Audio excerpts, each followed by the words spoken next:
Hello, I'm the Nostalgia Critic guy. Remember it so you don't have to. And welcome to another rendition of Raiders of the Story. You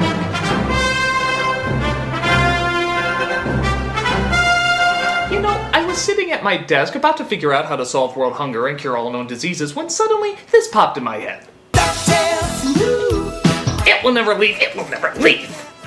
Yes, we all remember the catchy theme song to DuckTales, even though we try God knows how hard not to. But just how well does the show itself hold up? Is it as memorable as the classic tune, or will it become quickly dated, like, among others? Let's take a look at the first few episodes of DuckTales. If we're gonna look at the opening, we gotta play different music. I still want to keep my brain intact. DuckTales is fine. By the way, if you want a drinking game that'll have you dead in a millisecond, try taking a shot every time you come across a clip that wasn't in the show. Every day that I've been making DuckTales. Danger, watch behind you. There's a stranger out to find you. Every day that I've been making good DuckTales. Woo! DuckTales, woo! Hey! You think Goslin from Darkwing Duck is really Huey in drag? So in episode 1, Don't Give Up the Ship, we start off this celebration of American greed with the money bin of Scrooge McDuck, voiced by Wilbur himself, Alan Young. And I can only assume that he made all this money by betting on Mr. Ed in the horse races and turning him into glue. Penny for the poor. They're not worth it. Gosh, he's just like that character from A Christmas Carol, Fagin. We see that he's late for meeting up with his nephew Donald, who has to leave his boys behind because he's off to the Navy. Yeah, you ever notice that? He's a friggin' sailor! And yet, in all those years, you've never seen him in the stinkin' Navy! He was in the Army a few times, the Boy Scouts, even a fucking Nazi! How the hell did that happen? But, never in the Navy. Give the show credit for finally putting him on a boat. I've never seen a duck so absent from water. Give me a hug. We're really gonna miss you, Uncle Donald. I'm gonna miss you too. So Donald, it appears, is the next in the long line of uncles that keeps abandoning these three parentless waifs. Yeah, how come these boys keep getting passed around from person to person? I mean, where the hell do their real parents go? They're on sabbatical. So Scrooge takes him to his home where his butler Duckworth, who is oddly enough not a duck, spends most of the time looking after them. As you know, Mr. McDuck put me in charge of you. Well, whoop-de-doo. Pray, do not get your knickers in a proverbial twist. You'd have to be wearing pants in order for that to happen. As expected, the setup is not a favor for anybody, as the boys keep getting into trouble. I told you, no touching! We were gonna send that junky old boat to Uncle Donald. It's a priceless artifact! But Until further notice, you are grounded. Okay, I'll take them being grounded as long as there's no rheumatism. They're such troublesome little brats. Indubitably, sir. How did I let Donald talk me into taking care of those little beasts? I told you he didn't want us. Right, let's get out of here. Quick, let's leave before he has any sudden redeeming change of character. The worst thing about it is the little nose punchers remind me of myself at that age. I've been wrong. I'm going to make it up to them in the morning. Oh, the anvil of irony! Ow.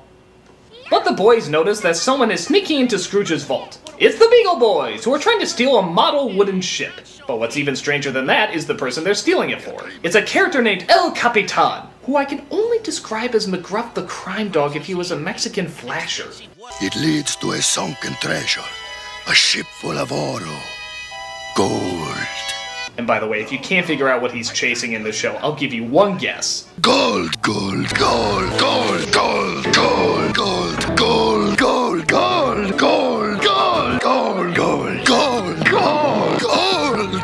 Boy, this guy's making the Cyclos look like Buddhist monks. Fool! While you were still learning to spell your name! But it is in code, without me to interpret it for you mental midgets. Hey, we prefer the toy mental little people. So the boys sneak in and steal the ship away. Let's get out of here! Give me the ship, niños. Or I'll lie and tame you with a bottle of purple drink. They of course escape and make it to where Scrooge is conducting a TV interview at his candy factory, where no comedic possibilities could possibly occur. And how do you explain your phenomenal wealth, Mr. McDuck? Simple. I made it by being smarter than the smarties and tougher than the toughies. I also embezzled Mickey Mouse out of house and home, but that's another story. But the nephews crash in, as do the Beagle Boys, to fight over the ship. This looks like a job for an old man with a cane and 3 constantly abandoned siblings. Now, boys.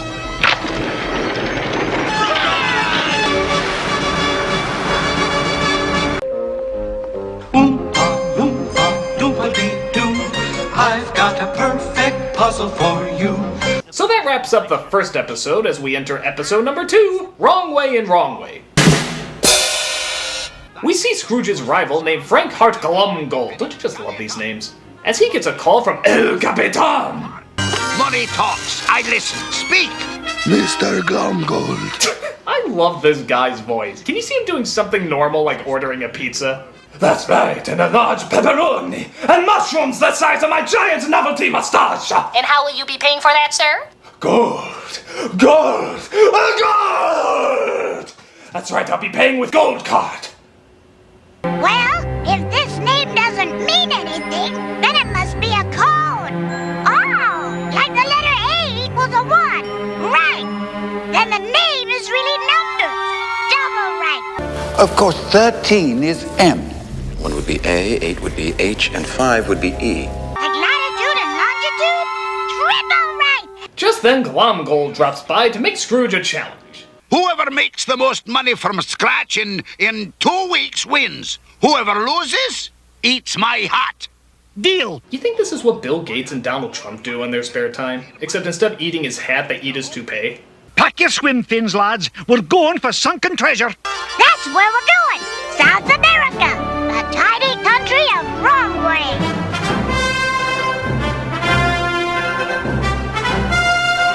But they then find out that the plane they're flying on has been rigged, as the pilot appears to be nothing more than a robot. Of course, a classic maneuver. But thankfully, they have the Junior Woodchuck's guidebook that shows them how to fly a plane. And, for those who don't know, this is the all-knowing plot device that has the answer for everything. Like Penny's book from Inspector Gadget, or Wilson from Home Improvement, or The Code of the West from Cowboys of Moo Mesa.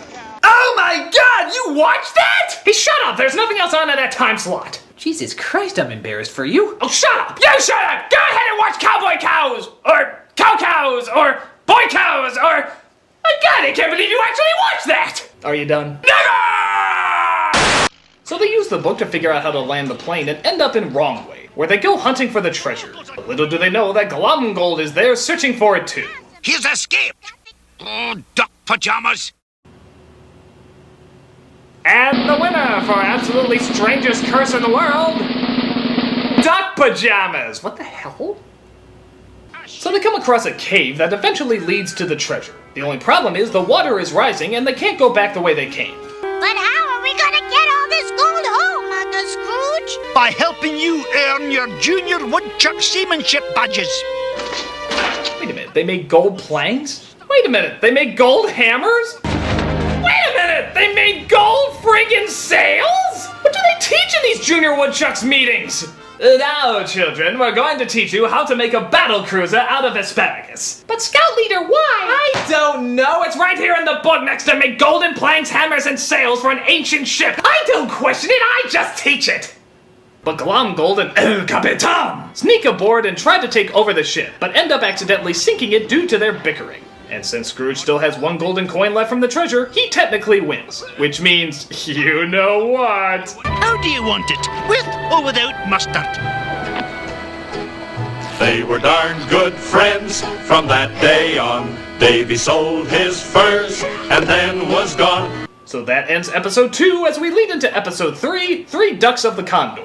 We find out that Scrooge is not the only one to have that gold coin from the ancient treasure. There's another person who possesses one and might be able to lead him to an even bigger treasure, which means the boys will have to be looked after while Scrooge goes looking for him. This leads to the introduction of Mrs. Beakley and, Webby. Oh, please, Mr. McDuck. What do you think, Grammy? Oh, they'd make fun. I don't know, maybe it's my inner little boy, but I just hate this fucking character. With her precious little bow and her cutie cute dress and those cootie-filled eyes. Boys forever! No girls allowed! I'm never gonna like girls till the day I die! Ah, shit! Boobies ruin everything. turns out they need a pilot as well. Enter Launchpad McQuack, hands down everybody's favorite character. Don't worry, Mr. McD. If it's got wings, I can crash it. So the boys are abandoned again. This time not even to a family member, but to the friggin' help. Your uncle has a 3-day pass while his ship is in Panama. It turns out Donald has a free pass because I guess the Navy is very lenient towards treasure hunting. So they bring him along for the journey. What's happening? It's these freakish mountain winds. I can't control it. I can't watch. Me neither. Oh no! They crashed into Commodore 64 graphics! Get out of there, Donald! Your loading time is atrocious! Okay, so after that lame 8-bit effect, they come across a tribe that apparently honors something very unusual. Go, son! Go, son! Go, son! Actually, they're saying Gold Sun. And in keeping with the cartoon tradition that all natives are, well, stupid, it turns out they honor whoever is holding the coin. So Scrooge finds the guy who's been using it to control these people. Welcome, fellow sun priest. I am Joaquin Slowly. Just use the drum on that one. Yeah, it wasn't good enough for the symbol. While Scrooge finds out that the coin was a family heirloom, Launchpad has a hard time figuring out how to fix the plane with the natives. You anger children of sun. You fly or bye-bye. Actually, Chief, I don't think I can flap my arms fast enough. I mean, what do you think I am, a duck? They actually make him fly a giant vulture, which he does surprisingly well. So they help him fix the rest of the plane. Meanwhile, Scrooge trades his coin for half of a map that apparently leads to an even bigger treasure. Just before Joaquin turns the tables. That intruder was a fake. Do as I say. Destroy the evil ones. But thankfully they escape, and Joaquin loses his 2 coins over the cliff. Climb down there, you peasants. I command you to get me my coins. No gold, son! No gold, son! We have to establish new system of government, not coin-based.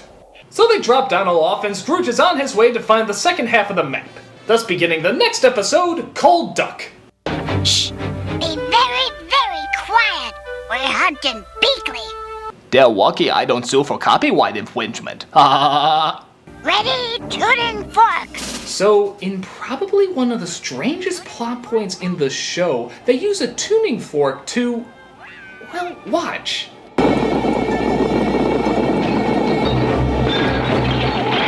I'm sorry, but how does that work? How does a tuning fork cause a ground-shaking earthquake every time you use it? Wouldn't they be outlawed in singing lessons?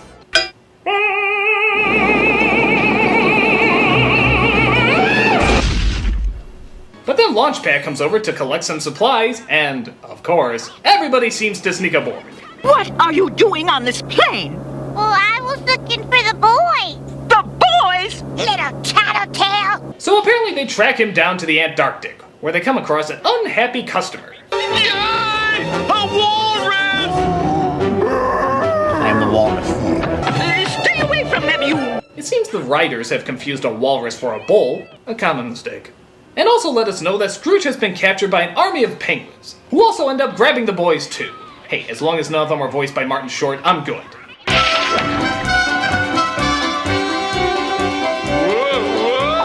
Whoa, nice crotch shot there, guys. But don't try to outdo yourself. We all know who has the real money shot around here. Adorable. This leaves Mrs. Beakley, Webby, and a girl penguin to try and rescue them. And this is the episode I always remembered hating because, as you'd predict, it goes totally girl show here. But how come you didn't say anything before, Skittles? I didn't know if you'd like me. I don't have any friends back home. That's why I was out on the ice above. We like you, Skittles. You must. You just gave me all these beautiful colors. So, what's so special about that? Down here, everything's white. Great, so we have Rainbow Bright, the Get Along Gang, and My Little Penguin. Something better blow up soon! So they dress up Webby like a penguin in order for her to get around easier. And yes, this involves covering her face completely in black makeup.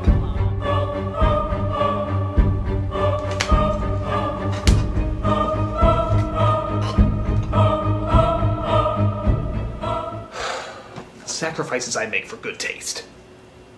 They break Scrooge and the others out of jail by, well, what else?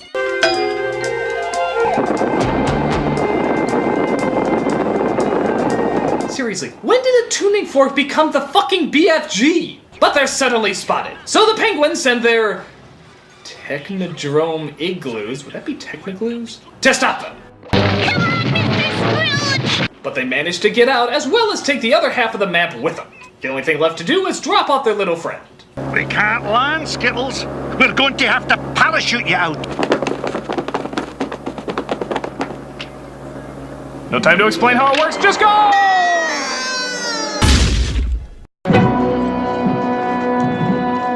Oh, of course she makes it out fine. Which leads us to our final episode in the story arc, Too Much of a Gold Thing.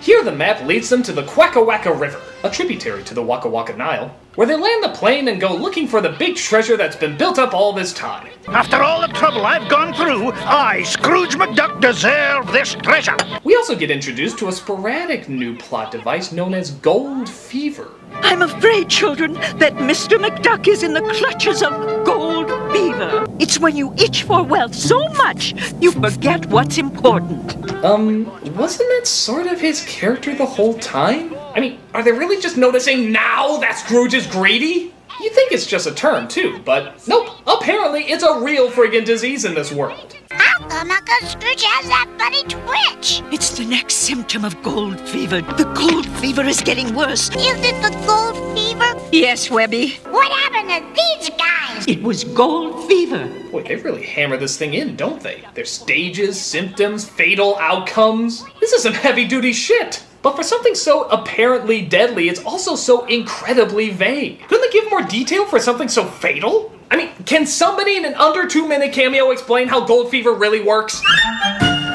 Well, you see, Critic, there are several symptoms of gold fever. Yes, as research has clearly shown. Yes, first you develop this uncontrollable itch. Then the loss of logic. Cartoony circles around the eyes. Uncontrollable urge to cry, woohoo, woohoo. The need to lick cows in prom dresses. The bowel-bashing diarrhea. Thirst for giraffe urine. The inability to say the word applesauce. Accompanied by 40 days of projectile vomiting. And then followed by a sexual fixation for Maggie Smith. But last, but not least, herpes.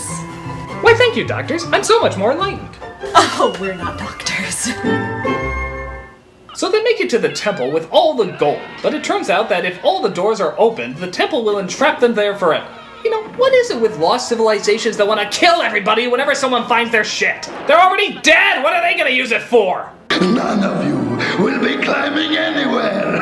But then suddenly they come across El Capitan! I've waited 400 years for this. 400 years? But how did you stay alive for all these years? Sheer willpower, Nino. Yeah. Survey says? That's what I thought. Look! A lake of molten gold! This is the real treasure of the Golden Sons. But as Scrooge goes crazy with gold fever, so does El Capitan! There's more gold down here than in all the world. No, it's my gold. And it turns out he too wants the gold at the bottom of the temple. Here.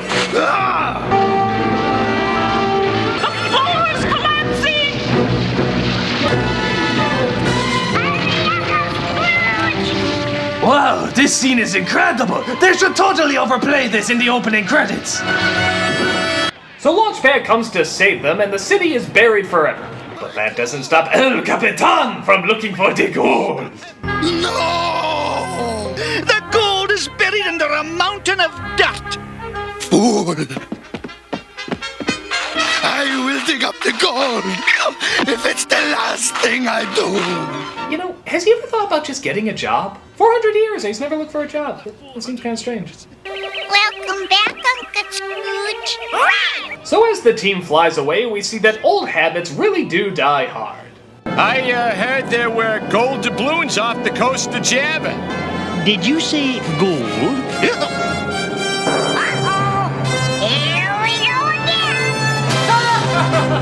Several people almost died because of your greed.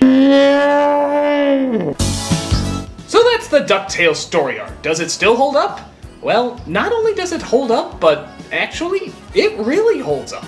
I mean, yeah, the story can get silly, of course, but for what it is, it does its job really, really well. The adventures are creative, the characters are memorable, the animation's really top-notch, and even the writing actually can get a few laughs, particularly when it's poking fun of Scrooge's cheapness. In today's world, there'd probably be a lot more pop cultural references and modern spins, so it's nice to see a show that can be really good and not necessarily rely on that. It was both timeless and entertaining. And as nostalgic shows go, it's safe to say that DuckTales is pure gold! I'm the Nostalgia Critic, guy, remember? Oh hey, a tuning fork!